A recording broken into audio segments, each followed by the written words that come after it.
बाहर चल माँ, चले।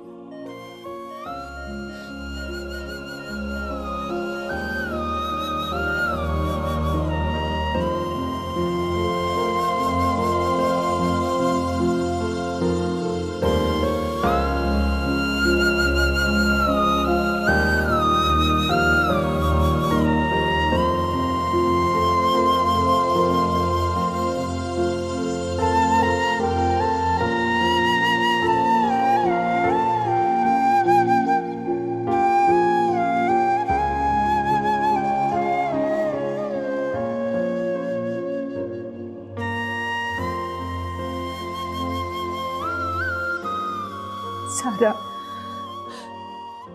मेरा फहद तो जिंदा लाश बन गया।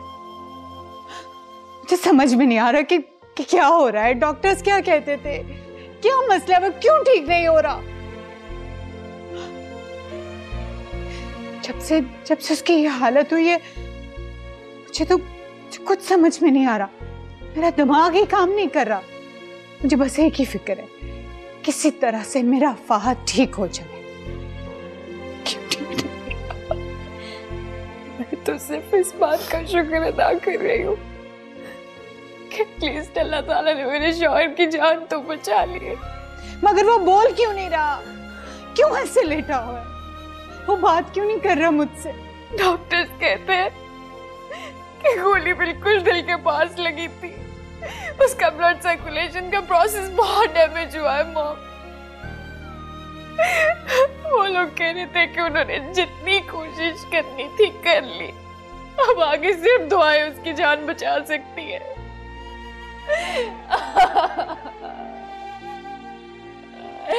मॉम,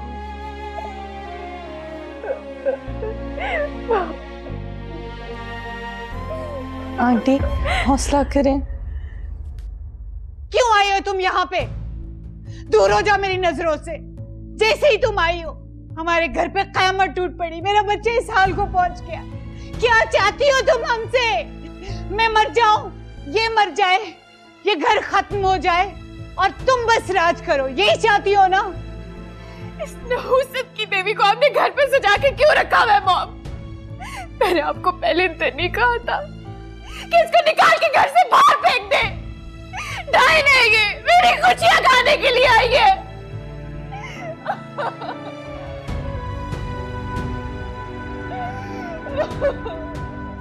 अब ऐसे ही कुछ करना पड़ेगा, वरना इसकी नहुसत तो हमें ले डूबेगी। बर्बाद करके रख दिया इसने मॉम हमें।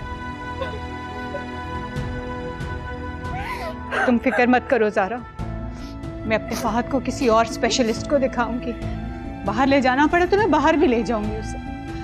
मैं उसके साथ कुछ बुरा नहीं होने दूंगी, मैं नहीं होने दूंगी। मेरा बच्चा ठीक हो जाएगा। मैं अपने फहद को कुछ नहीं होने दूंगी, ठीक हो जाएगा।